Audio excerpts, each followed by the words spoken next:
to Grizzly Talk. I am Megan McKay, and you are here with me, Grizzly Talk, tough talk for challenging topics.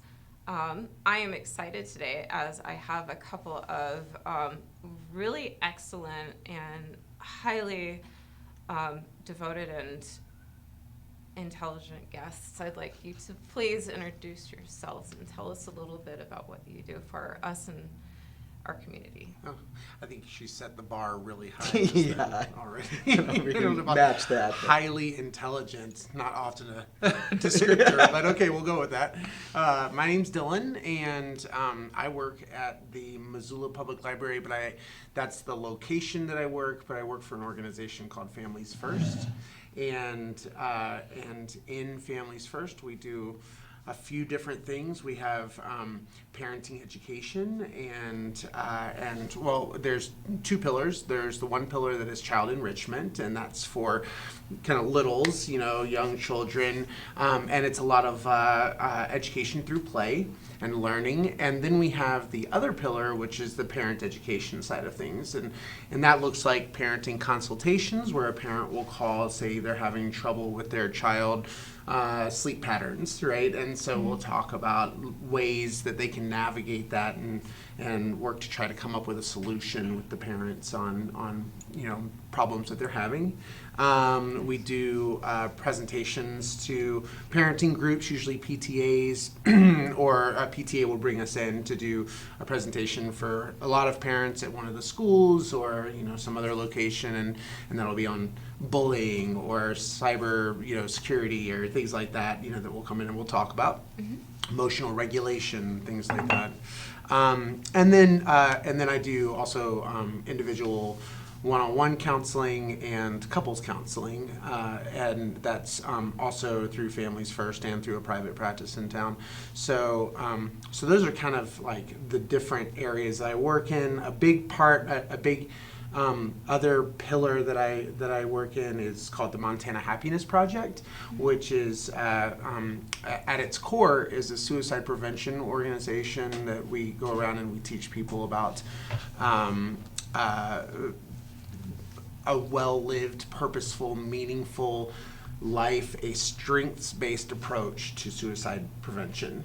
And it's not just about suicide prevention, though. It is applicable to all kinds of people, to everybody, really. It's right. all about, helping people to uncover things that they are grateful for, things that they can savor, acts of kindness, all of this different, types of daily exercises and practices that they can do to hopefully slowly increase their well-being over time.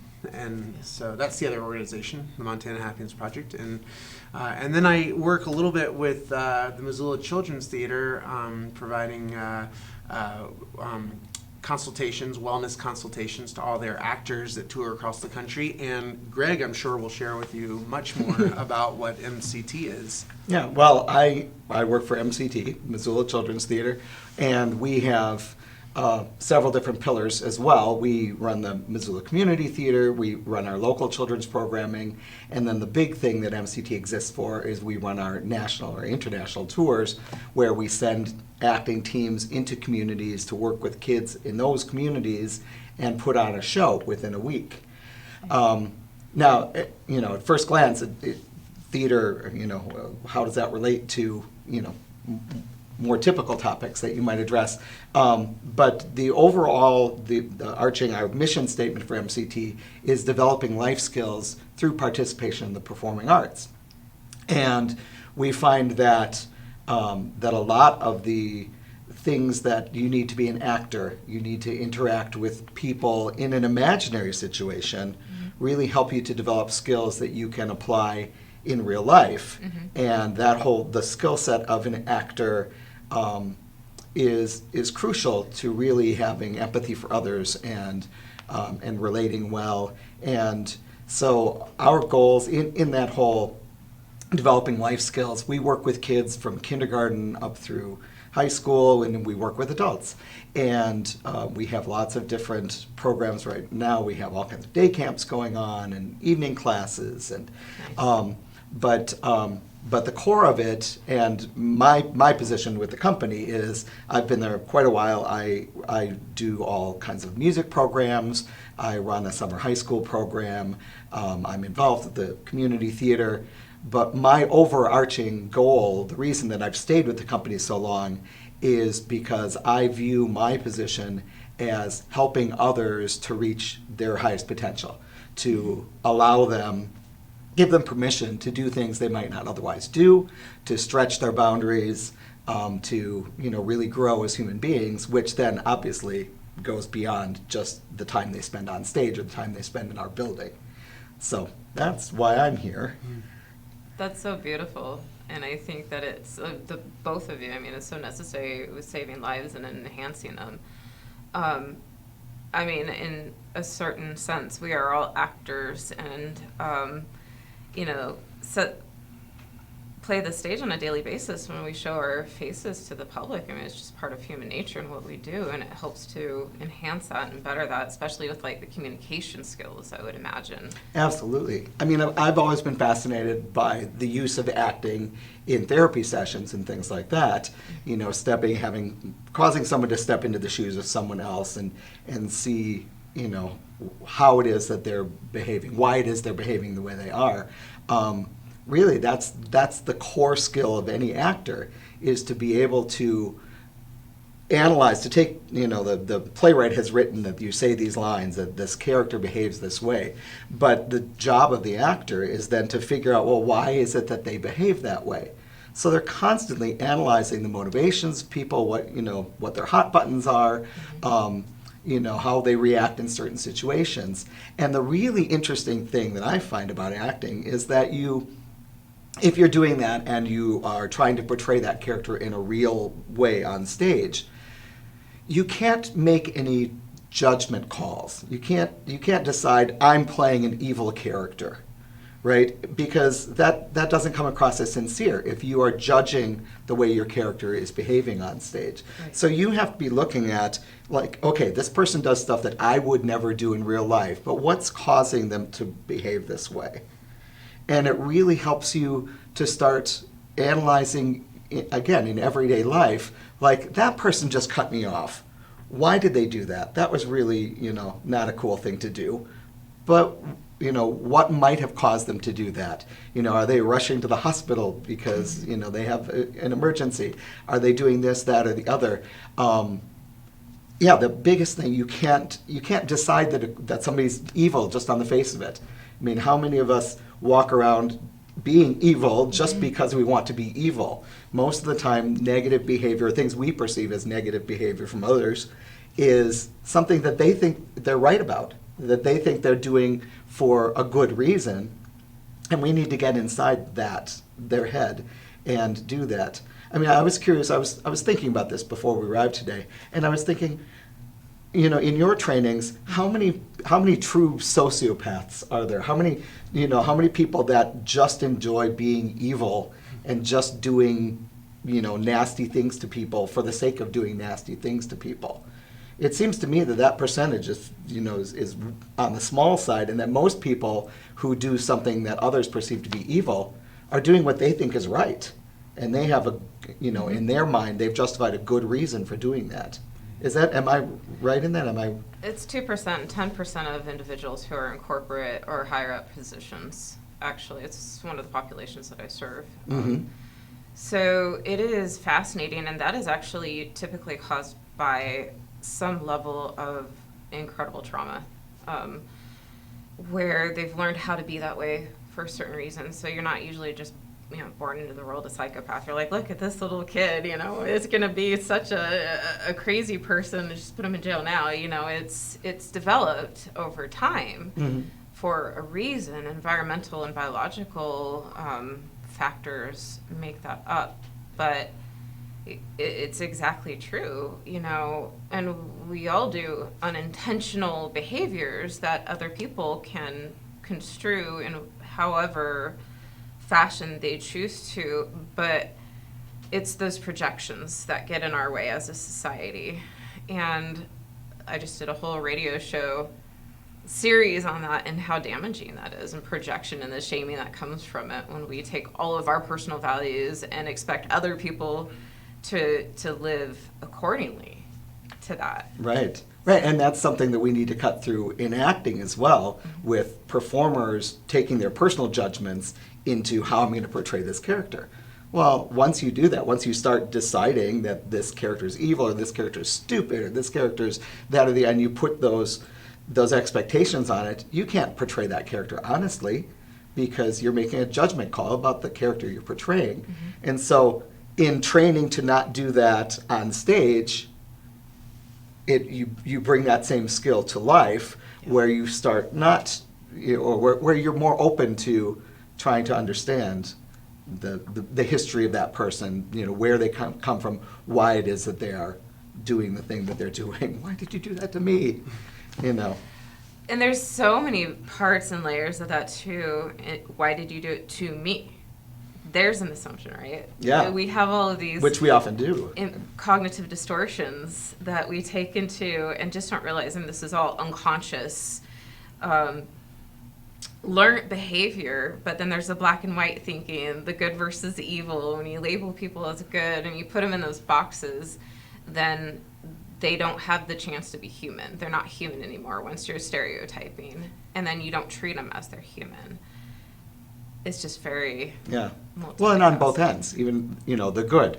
Oh, this person is so good. If you put them up on a pedestal, then suddenly they have these expectations on them that they can't fulfill, and certainly then any little thing that they do that's not that, you're like, you're thrown because you expect them to always be right, and you don't allow them to be human. Yeah. It's interesting to know too, kind of like the steps that you take as, say, a director, right? The steps that you would take to help coach an actor into better, different ways of thinking, helpful ways of thinking in terms of working with a character and developing that character and opening them up to these ideas, Yeah, well, I would think it's similar to, what you do in a therapy session with drawing someone out into, why is it that you feel that way? Why is it and the nice thing, the thing, in a therapy session, I know from my personal therapy sessions, you don't need too much disclosure here. That's okay, but it's fairly common to do. Actually, interesting anecdote was in college, my freshman year of my acting program, I think there were 32 of us in our acting class, and I think it ended up like 28 of us went to counseling directly as a result of our acting class. Good. The acting teacher was trying to bring stuff out and this, that, and the other, and then we all went and used the university counseling service because of the acting class. But the point I was going to make was, what are the kinds of questions? The point I was going to make is that for an actor, when you start probing with those questions of why do you feel this way, why does the character feel this way, they're more open to doing that analysis because it's not a self-analysis, but they're developing the same tools that they would need to do a self-analysis. So what are the kinds of in session? What are the kinds of things that you do to draw out, people?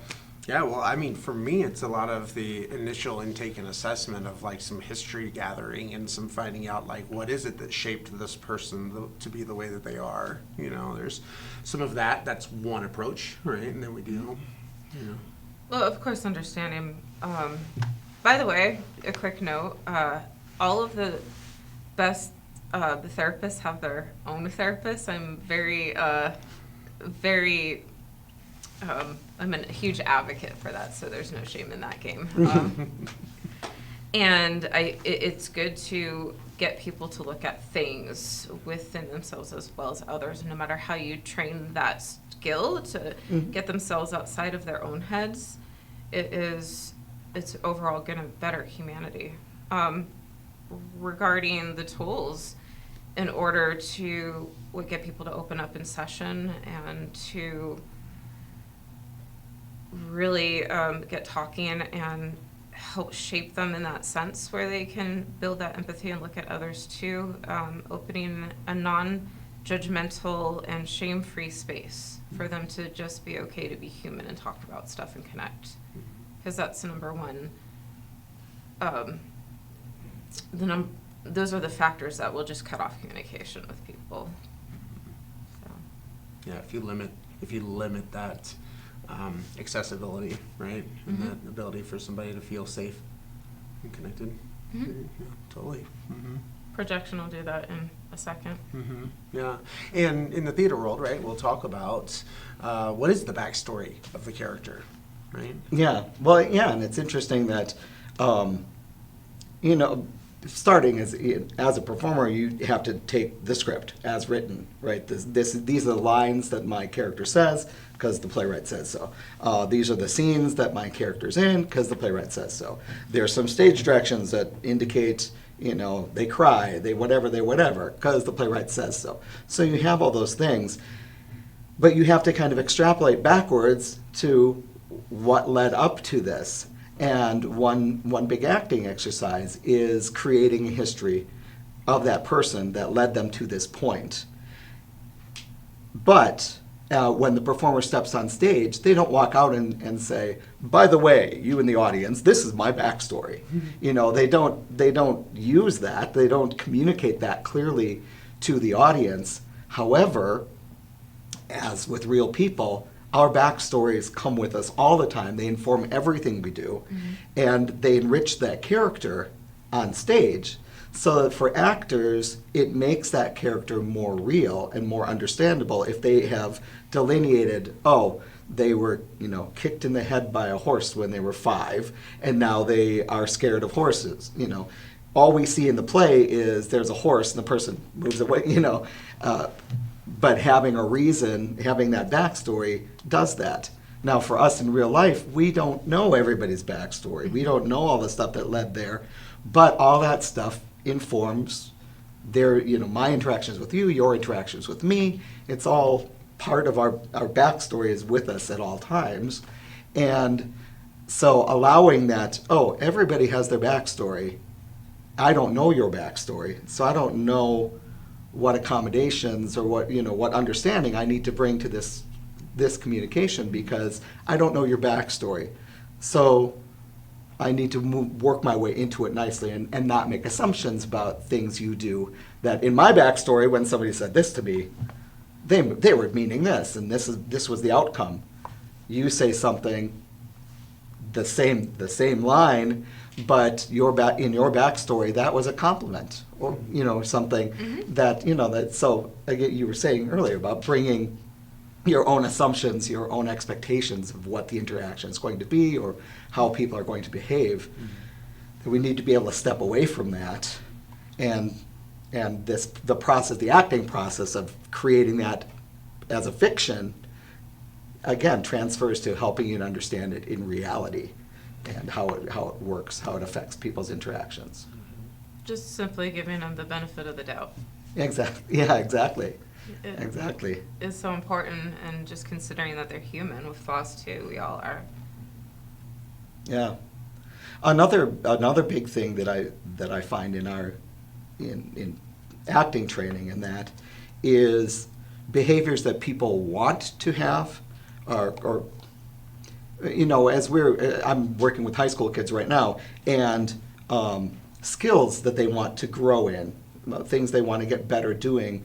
A lot of times the biggest blockade to that is their own expectations of themselves. I can't sing that loud. I can't sing that well. I can't act that well. I can't dance. All those things put up blockades for them in order to excel. And in the acting framework, my job is to give them permission to go beyond the things that they've set up as blockades and give them permission to act in a way. I mean, acting, the very verb of acting is behaviors. It's how you appear to the outside world. It's what you're doing. So in the acting world, we try to teach people to to go beyond to give themselves permission to go beyond anything that they think is limiting them. And again, I know from personal therapy sessions, a lot of times the things that I can't do with my life, or that, I see, well, I'm stuck here, whatever. Well, why? Well, there's this barrier. Yeah, but who built that barrier? Oh, I did? Okay. So again, in acting, we need to give them the participants permission to go beyond what they think they can do. And in therapy, sometimes you have to convince people to give themselves permission to be happy. You have permission to be happy. You can be happy. The only thing keeping you from being happy is you going, no, I don't deserve to be happy. I mean, is that true? One of the things that you're touching on too is this idea, I think, of like the act, like when rehearsing and trying something and doing something over and over again and becoming better at it, which is, I feel like there's a nice link there and a nice crossover in the performance world. Also in the therapeutic setting and in the real world, it's this idea of like the more we put something into place, the more we try something, the better we get at it. That muscle gets bigger, and maybe it's that muscle of looking for, the strengths that I have, looking for the positive, looking for what's going on in my life. I mean, truly, the brain, can, it, as a muscle itself, can be stronger. Like if you're always looking, we talk about how you're going to find what you're looking for, right? So if you're looking for the positive all the time, you're going to find opportunities where the positive is. If you're looking for the negative all the time, you're more likely to find the negative, and unfortunately our brains are wired for that negative rumination. That's where we go all of the time, and let's be fair, like that's what's kept us alive, right? Yeah. Is that propensity to Where's the look bear? towards the Oh, look, there's the bear. Exactly. Like I'm not going to go down this dark alley because it's probably not lollipops down there. You know what I mean? So that's what's kept us, able to stay alive as humans and as our species. And at the same time, it gets overactive, and so we notice negative more and more, and we don't focus so much on the good stuff. So I think it's good for us to be, the crossover that I'm talking about too is practicing doing these things, right? As we ask the actors to practice doing some of this work in order to be able to feel more confident and more comfortable as that character, as they've done it, again and again. And with clients, for myself anyway, I work with the clients on practicing some of these exercises, on doing some of this work, so that when they're out of our office, they can do it on their own, right? And so that it feels more comfortable doing it on their own. It's overriding those primal nervous system responses, which is where the good majority of the work is. Yeah. With how it has developed and is so archaic and doesn't help us but works against us now. It's a lot of psychoeducation. So having that fight or flight response gets in our way. And so essentially is all of our roles is helping people to identify it, for one, and then do something different when that response comes up. So it's very fascinating. Yeah. No, it's very cool moving beyond that. And I also another crossover that I'm seeing is I think about, like, I think it was, you can fact check me on this because I'm not positive, but Joseph Marino is from what I remember is like the kind of the person who really got psychodrama going on, and I know that a lot of that work is having, setting up the scene for the client and for them to practice, interactions and practice the way that they are going to, respond and receive information. And then, I think about Gestalt and third chair and, and being able to be the client and speak to my father who's not in the room but is right there, and I'm safe because he's not really there, but I can get some of that emotion out. And nothing against my father, he's doing fine, but that sort of idea, I see a lot of different ways that the theater world or the acting performance world kind of blends in with our, counseling world. Mental health. A lot of the tools that I use, especially with like somatic experiencing or EMDR, involves along the same lines, and all of these things kind of intersect.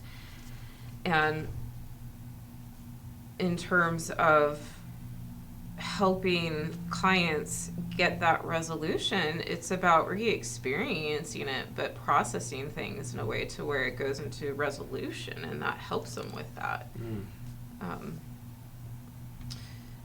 Losing my point with in coming back to how everything intersects with mental health, I always find it fascinating to see how these tools and these worlds do intersect,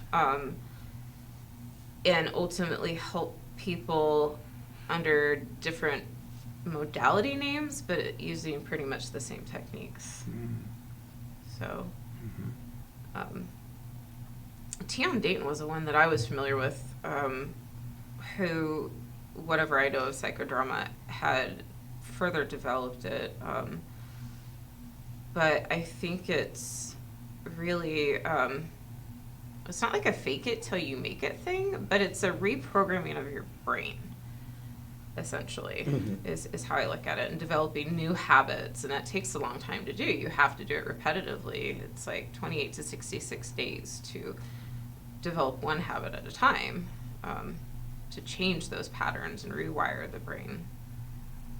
So, tell us a little, and shifting gears, more about the Happiness Project.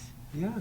So we do a lot of going in and presenting to organizations or to schools. A lot of the work that we're doing right now that we're really focusing on is, well, we go in and present for all kinds of different, whoever would like to have us come in and talk to them about wellness practices and ways to conceptualize a well-lived, purposeful, meaningful life. We'll go in and talk to organizations about that. But one of the groups that we're really focusing on recently has been teachers. And part of the reason for that is because teachers just have it so hard right now, right? It's such a difficult job. It's so exhausting. And so what we're doing is we are trying to reach out to teachers, because a big part of the work that the drive, the motivation of the Happiness Project is asking you, like, what is, why do you do what you do? And for teachers, I think that's super resonant, right? Like, I mean, they're not in it for the pay, right? They're in it because they believe in the children, they love the kids, they believe that the things that they have to say are important, and so so I think it is a really good fit to be working with teachers. That's one reason. Another reason why I really appreciate the fact that we're working with teachers on this is because if a teacher finds a practice that they really like, the hope is that then they will introduce it to their students, or some form of it, craft it to be their own and introduce it to their students in a daily practice, to not only help, with the classroom environment, but then those one or two students or 30 students that really enjoy it, then take it into their own daily life and maybe spread it into their parents and their families, or continuing to build that base of well-being. And I keep calling these practices because, like I've said, they are practices. Like, you got to continue to practice this stuff. You'll get better at it the more that you do it, and the easier it comes to you. Like we were talking about, looking for the positive versus the negative, So a lot of what the Happiness Project does is go in and educate people on, we start by telling them a little bit about what positive psychology is and kind of the evidence behind all of this work. And then we jump right into these wellness practices, like, say, Seligman's 3 Good Things is kind of a classic example. Dr. Martin Seligman was the president of the APA back in '98, and he, as the president of the American Psychological Association, you get to basically introduce what is going to be the focus of the APA for that term, and he introduced this idea of positive psychology and with that learned helplessness, right? So, and so we, so when as he introduced this idea, we go in and we want to teach people a little bit about the work that has been done in it already, try to convince them that it works or that it's, you know, worked with a lot of people. That's the evidence-based part of it all, right? And then from there we jump right into these practices and trying to help people learn what these practices are about and how they relate to their own lives, you know. And so it's this intersection of what is a purposeful, meaningful life for me, and how does what is important and meaningful for me affect other people in my circle or in the world around me? Yeah. You know, so it's kind of this, it's almost like a philosophical mission that we have, right? Is moving people forward and helping them define their goals and to go after some of this. So that's a lot of what we do, and you know, and like I said, the reason I'm also bringing up the teacher part is because right now we have this wonderful grant that allows us to offer educators in Montana for $200. Basically, they can take a 3-credit level graduate class, which would typically be about $1,000, and they can take that class, and it's asynchronous, and so that's one thing that we're doing. Another thing, for instance, is I'll go in and talk with organizations, contracting organizations, or construction organizations, and things like that, and talk with them about these practices and whatnot. And so that's kind of that's what we do. It's a lot of really cool stuff, and it's Outreach. yeah, it's a lot of outreach. That's really what it is, a lot of outreach. Now we have developed a new program that we are launching, which is one-on-one happiness consultations. And so, a person or a family can call in and have an hour-long session with a clinician, and we'll talk about, what are we'll talk about the different pillars of this work. And I call it it's called the Happiness Project, but we know that the word happiness can also be really, I'm just going to say the word triggering, right? Like, it can be triggering for some people. Some people love this idea of happiness, and some people are like, oh, forget it, you lost me at happiness, Yeah. One student recently said that we ought to call it the Happy-ish Project, right? Which is pretty funny. And so we talk a lot about toxic positivity and that this is not what this is. And so really we call it the Montana Happiness Project to get people to look this way, but really what we're talking about is what Aristotle called a eudaimonic life, or a well-lived, purposeful, meaningful life, right? Which is not always a happy life. Yeah. I mean, I think about advocates out there that, are constantly carrying the banner, and they are not always happy, right? Like, there's a lot of hardship in that job, and it's pretty purposeful and meaningful. Gets you out of bed every day. Well, yeah, and I mean, happiness for one is defined differently for everybody. I like to look at it as peace and serenity with that purpose, and the purpose is so important to the will to live, and if you don't have that, then you're just existing in a shell.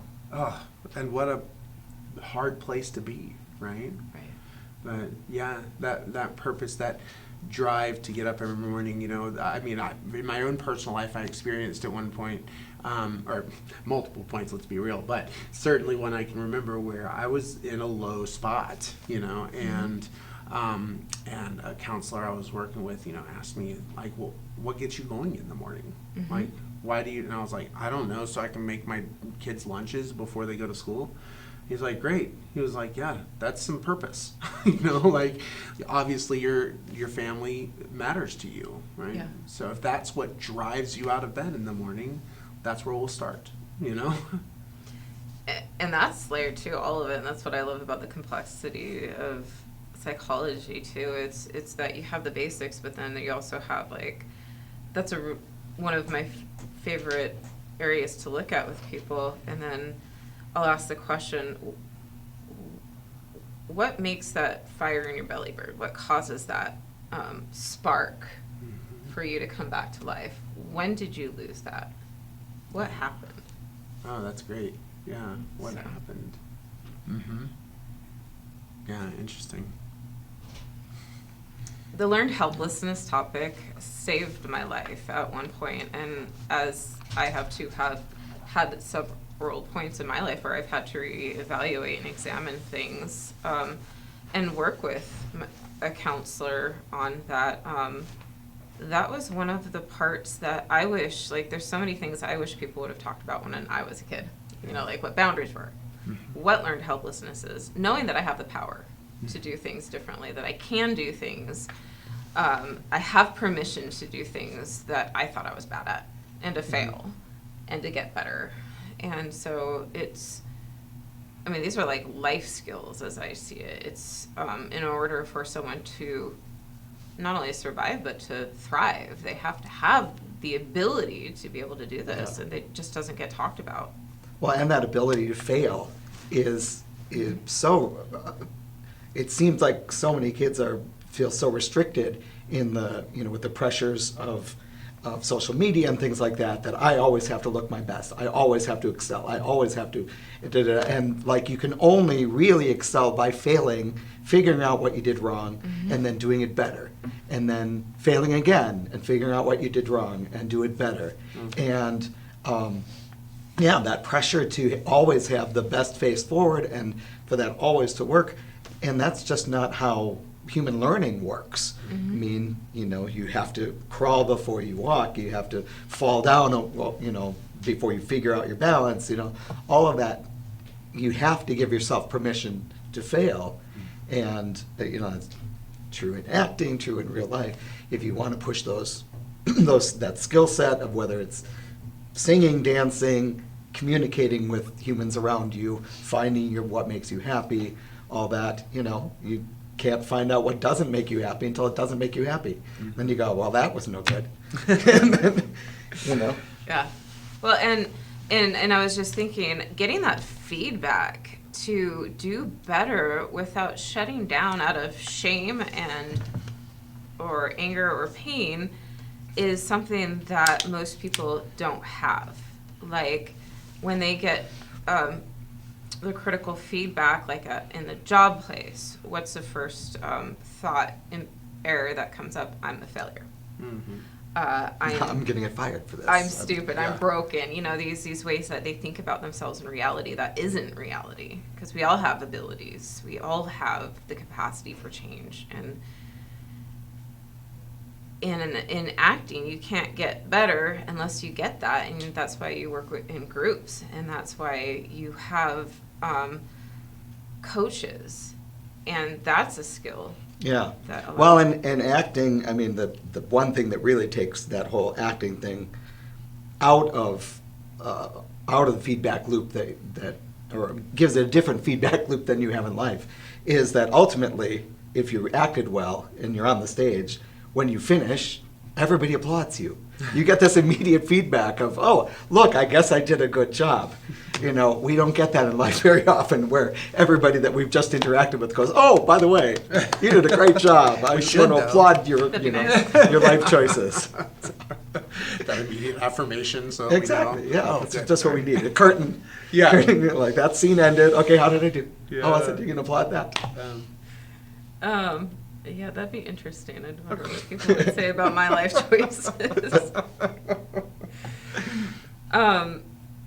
Yeah, and it's not only getting the feedback when you're making those life choices. Oh, I just had a really good point and I lost it with that. Yeah. Yeah. Oh, it'll come back to me. But I would imagine that also in terms of helping and coaching people too, and developing that ability to and permission to incorporate those modifications in life, you would see them grow and blossom as a person. Yeah, well, I mean, on our end, on Missoula Children's Theater, absolutely. I mean, we get testaments to that all the time with people, writing in or kids, sending little notes or posting on our Facebook page or something like that, but then just out in the community. I just had cause, I reached out to someone that did a program with me 11 years ago. And a show that we're working on right now reminded me of this student that came to us for one summer for Next Step Prep, is the summer high school program. And she sang a song back then that every time I hear somebody sing that song, I think of her. And so the other night I was like, oh, I wonder what happened with her. And I reached out to her, found her on LinkedIn, reached out to her, and we've been communicating now. And she said that summer with Next Step Prep, it was one of the formative things of my youth. I think of it all the time, and it's allowed me to do this now. You know, we don't often get that down the road feedback, but she's out in the world, you know, really excelling, and personally feels like the experience, the permissions that she got working with us, the skills and just the general you are seen kinds of things, she has taken with her, and it has changed the course of her life. And so it's out there, but we don't all often see it, you know. And I'm sure that there are times, you know, that you work with somebody in a therapy session or something like that, and then they might move somewhere else or whatever. But you know, the hope is that whatever permissions, whatever they found, has altered the course of what they're going to do from that point onward. Yeah, I know that with the Children's Theater, you know, I worked for them for years before going into counseling, and a big part of that was that mission statement, the development of life skills in children through participation in the performing arts, just was really resonant, and truly I saw, as one of the people that toured with them, I saw those changes take place in children, you know, and it was cool to see that they would, you know, they would gain better social skills, they would gain confidence, you know, they would, you know, feel like they could actually, you know, that self-esteem or that self-efficacy, you know, would just build with them. And it was so, and it wasn't necessarily, I mean, yes, it was because they performed well, but it was also because they, you know, the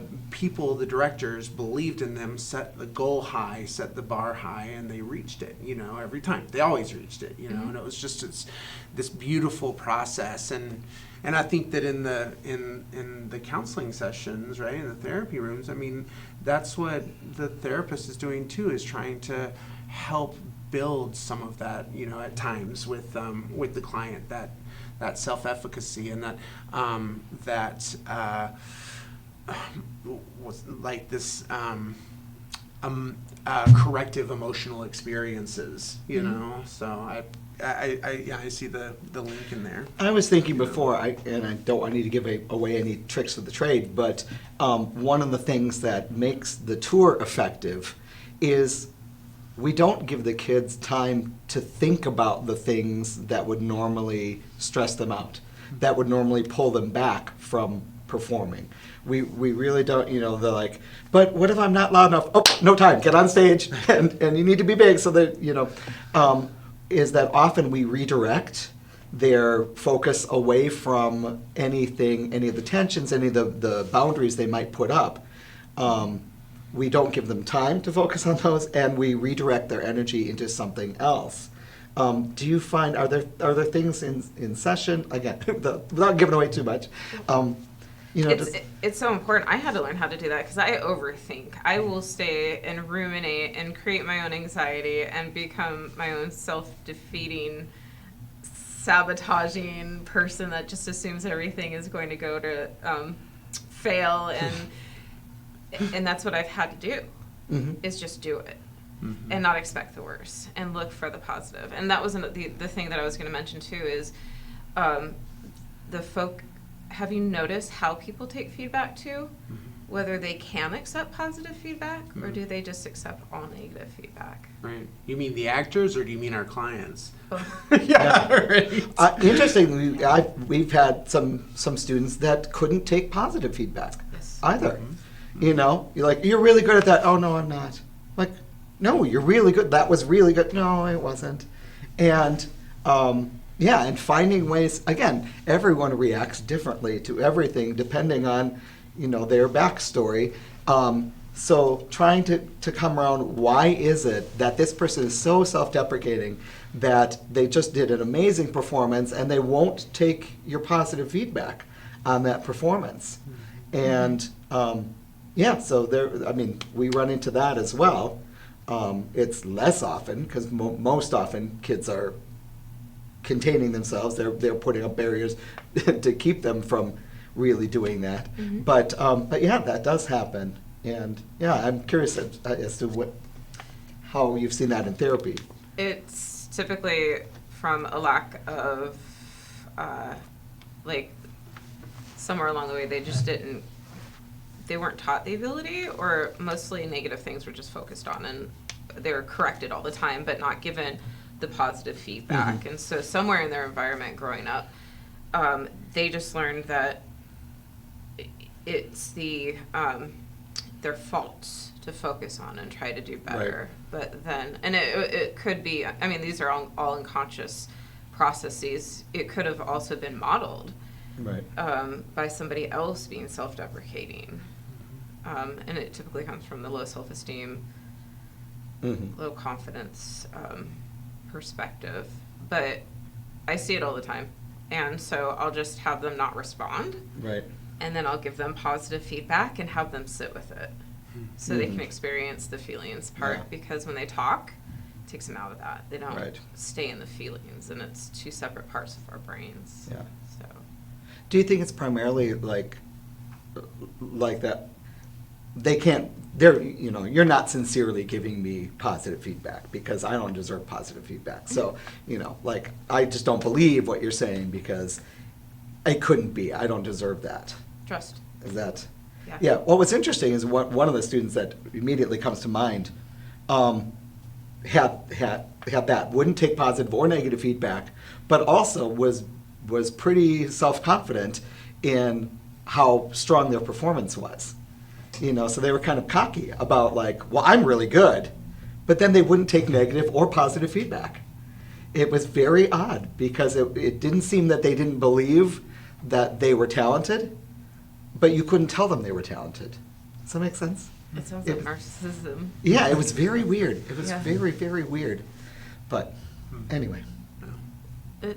I've seen it. Yeah. Interesting. How about you? In your experiences, do you run into a lot of either kids or adults who have trouble taking feedback? Oh, sure. I mean, positive feedback especially, it seems that is, you know, an uncomfortable, you know, thing for a lot of them. And then at the same time, I do have some that it seems like, wow, you know, I'll point out a strength that they have or something that they did well. I'll highlight that for them. And wow, it's just like a revelation for them, and you can see how much it fills them up. You know, I try really hard to try to draw that out of the people that I work with so that it's intrinsic in them, so that they're learning how to do it on their own, you know, because I can certainly lean in, like I have a tendency to be, you know, to really, you know, talk about how great somebody's doing and all this stuff, but that's good at, you know, at building a foundation, right? And for our relationship and things like that. But I want them, when they're out there in the real world, to be able to do it on their own, you know. And so I intentionally, you know, catch myself and try to get them to do that, right? And to bring out their own strengths, which is can be complicated and difficult to do, right? Like when you're doing an assessment, that's the first questions that we ask is, what are 3 things that you like about yourself? Three things that you're good at. That's like one of the hardest questions. They can talk about their trauma all day long, but they're like, oh God, I don't know, you know? Right, yeah. So. We have a practice that we teach people where you have to ask that question to a trusted source, to somebody else, and you have to ask it 3 times. It's the same thing. What's good about you? And so they try to answer, and then you say, okay, so what's good about you? They try to answer, and what's good about you? It's one of these ways of kind of getting them to, start to recognize that. So, That's such a good exercise in those behavioral challenges and getting the reflection. And it's such a powerful tool when you're doing group work too. oh yeah. So Definitely. We run a dad's group here at Families First, and in that group, as one of our closings, and depending on the facilitator, there's different closings and styles and whatnot. But one of the ones that I've always enjoyed doing is having, at the end, I'll have the dads one at a time tell what is like a big takeaway for them from the group, and what is kind of a hope or a wish that they have for the other participants. And it's just really so insightful and very uplifting to hear the things that they say and what they've learned. And it's just those good feelings just bubble up.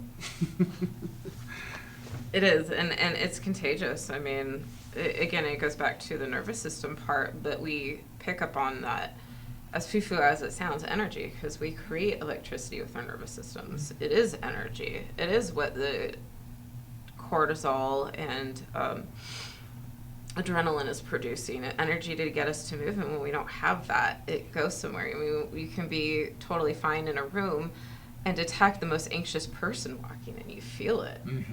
But it's the same thing with that happiness or the positive feedback, or all of it. It's because we're always reading people unconsciously and determining that. It's something along the lines of the behavioral challenges. Those are the best. I love like playing with people's self-image and how they look at themselves versus the world. And one of my favorite is called the Shaggy assignment, where I'll have them dress like if they're all polished and perfectly put together, and have that like concrete outside presentation, but are completely different on the inside. I'll have them dress in like unkempt clothes and not brush their hair. Of course, take a shower and everything, keep up with hygiene, but 2 different shoes and socks. And pay attention to see. It's actually a really good tool for individuals who do struggle with the self-focus and narcissism. Interesting. So Very cool.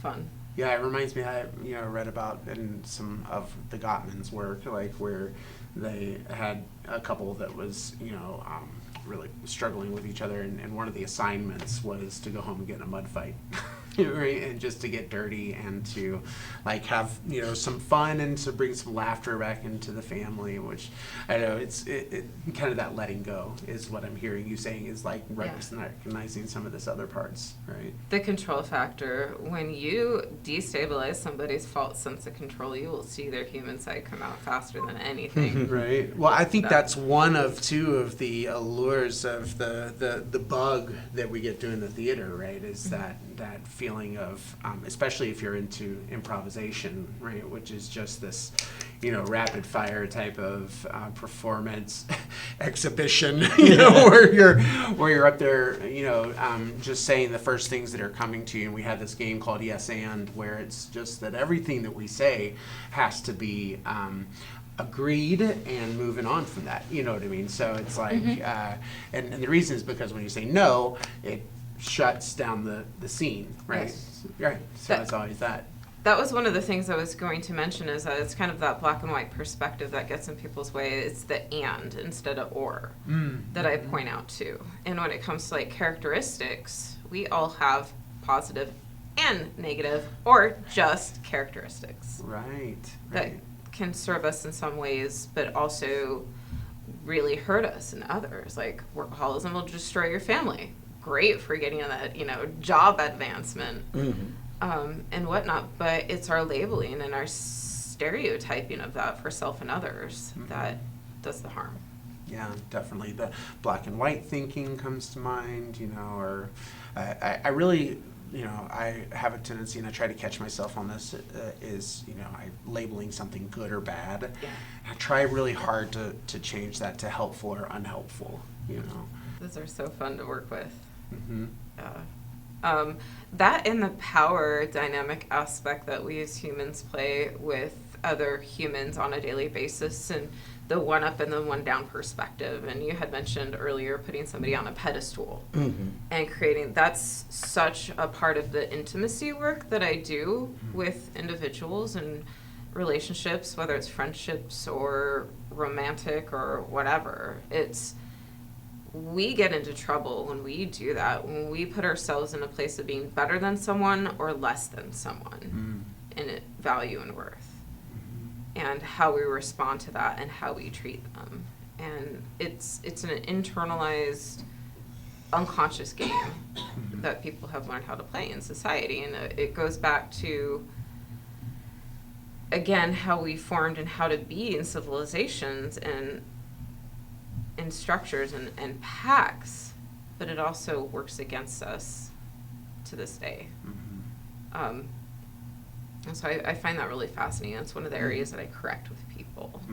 Very cool. Reminds me of that quote, "Wherever I go, ego."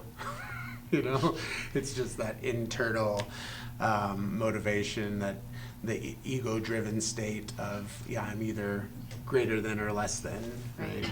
And it's like, I love that. I haven't heard that one before. I don't remember who said it, but I love. Yeah, it just kind of cracks me up. But I mean, in reality, we're all, and if you look at Viktor Frankl's work, the same. We're all born the same fashion, die in the same fashion. What we're given is different, but what we do with it matters in that sense. That purpose and that meaning, right? Everything else can be stripped away, but yeah, you can really get into some deep work with people. Yeah. And when you're talking about Frankel, I mean, that's a lot of that encompasses a lot of the work that we're doing with the Happy-ish project. With the Happiness Project is a lot of that purpose and a lot of that meaning. So. And when you're in that space, when you're hurting like that, you're in a very, what I call, our training calls it a one down position, very less than position, less than everyone else. I'll never be as good as, I am worthless. Why even try? It's a shame shutdown. And to get them out of that is, part of it is purpose driven, but it's also correcting that piece is the biggest and the hardest work. Is getting them to stop thinking like that, to stop thinking I'm less than everybody else, and giving them that hope, because hope is the most powerful tool you could ever give to somebody. Yeah, right. So hard. I think about, and we had kind of railed on distractions too. You were talking about how do we get there, and that's one of the parts that we talk about too, is where distraction does play a part, and healthy distraction versus unhealthy distraction. Refocusing. Yeah. Maybe rather than distracting, Yeah. just refocusing the energy somewhere. It's so true. I mean, because I used to be one of those people that would focus on all my mistakes, and I would just harp on that, and then I would get hopeless about trying to get better. Yeah. But it's when I just cut that piece out, that rumination, that fear, that I did try, and I allowed myself to try and fail and do it differently. And it's such a blocking piece for people. Well, it's interesting because what we're trained by, theater even, what we are trained to do is see it as a story about one specific person, right? Like a whole play is mainly one person's journey. What if I'm not that character? What if I'm a character over here? And so sometimes with getting all the actors on the stage to engage and to stay in the moment when you're the featured actor in this play, but it's our job to really make the story about us. It's really, I'm the third villager, whatever, but the story's about me. I happen to be observing what's happening with them. If they're always we need to allow focus on that at the right times, but the story is still about me as the third villager. I think in our own lives, we often think about like, well, my life story isn't about me right now, it's about my kids, or it's about my boss, or it's about, you know, this other thing I'm doing, it's these other people. But ultimately, our story is about us. You know, your story is about you, your story is about you, my story is about me. And if I say abdicate, right? The right term there? If I give up, you know, that my story, if I say, well, I'm just a bit player in my own life, you know, my story is about you, then that takes away all of my control and all of my self-worth. I go, well, you know, it's okay because I'm just a bit player. And you know, but we need to remember that that this is my story, and yes, I am at times I'm giving you focus, or I'm giving you focus, and that kind of thing. But ultimately, it's the story of the third villager. Infused more of, as the kids say, the main character effect. Yeah, but I feel like, you know, so often we're trained by everything we watch that there is one person, the one main person that's, you know, more important than these other people around. And I think sometimes in real life we cast ourselves as those peripheral people. It is also a way to give up responsibility for making decisions and doing one's own work. And so that is one of the first pieces that I will focus on with my clients is how are you giving up that responsibility to actually do the work to change? So, yeah, interesting. Yeah.